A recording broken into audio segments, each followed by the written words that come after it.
5 years. We never thought we'd get to 5 years, but we made a vow. As long as there were children waiting, we would keep this project going.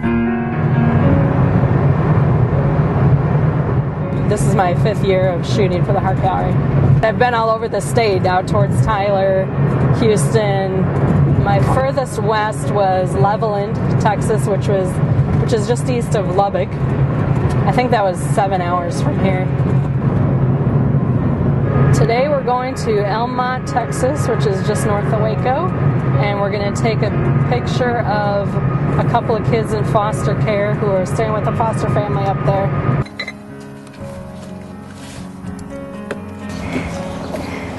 You want to find a good spot for a picture? We could head like right over here by the fence. Let's see some happy, I love my sister, I love my brother shots. Oh, that's good. Ready? Oh, look at those cute faces. This is a society where a 10-year-old has a cell phone and an iPod. Now, I think every 10-year-old should have a mom and a dad, or as close to it as they can get. Maybe grandparents or somebody who cares. Oh, I like that. It's good. Yeah, let's get the sweet innocent. There you go. Like that too. It's good. These pictures are the most important pictures I take all year. You only know them for such a short time, and yet you have to capture an image that's going to convey that they need somebody and inspire somebody to want them. Copy that one. You like that one? Which one do you like the best? That one. Look at this one though. The most eye-opening thing is they're just like every kid in America.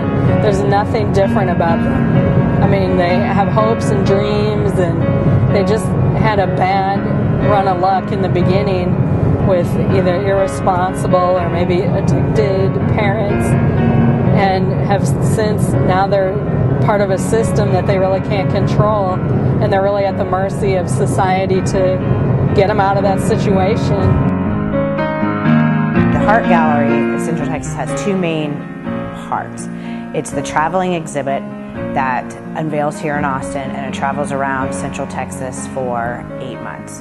The other part of it is our website, and that is what really allows us to have the national impact that we do. This is some pictures I took of Shane with my parents and him in his cowboy hat.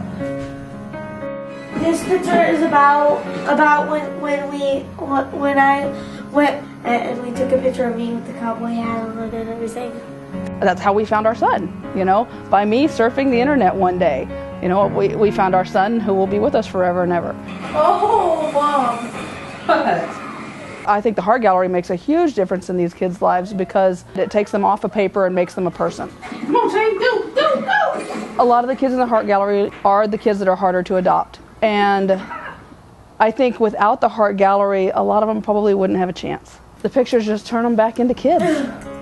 A lot of the caseworkers, they have this huge caseload with all these files. Well, suddenly now we have this picture from the Heart Gallery. It almost makes their work easier because they have a face that they can put with this kid when they're introducing them to a family and saying, this potentially would be a good match for you. There's much more to this kid than just this stack of papers.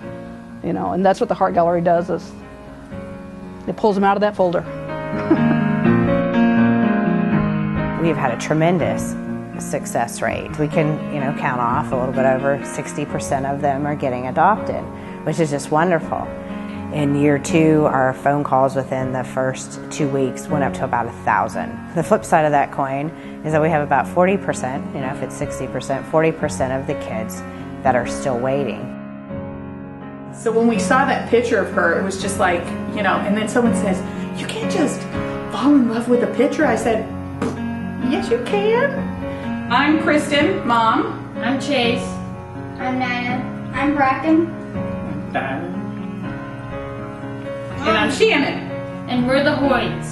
325. There's so many beautiful children out there, especially older kids, that really need a home. If you look at the pictures in the Heart Gallery, you will find that child. Are you happy here? Yes.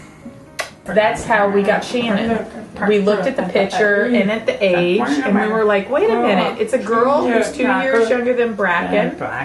And we read about her. And it said hearing impaired, and we were like, whoa, hey. That's what we were asking for. That's what we were praying for. These are just the pictures that Nina did of me and Charles, but Shannon felt like she had to add to this. And what I've seen since she's been here for the year, our family's getting closer as well, because we communicate better and include each other better. I'm a Hoyt, and I like being a Hoyt. Yes, I do. A lot of kids are growing up in the foster care system, and that's just simply not okay. More than half of them, close to 70%, end up on the streets or in prison if they don't have some good, strong support system when they leave the foster care system. And we believe that having a family, whatever shape, size that family is the one thing that can make a difference in these children's lives. You know, really the self-esteem part about it. If you don't feel worthy to someone else, how do you feel worthy about yourself? We realize that while we're doing good, there's still a whole lot more work to be done. We're taking really child by child, sibling group by sibling group, and going to the community and trying to identify their family and bring that family forward to adopt that child.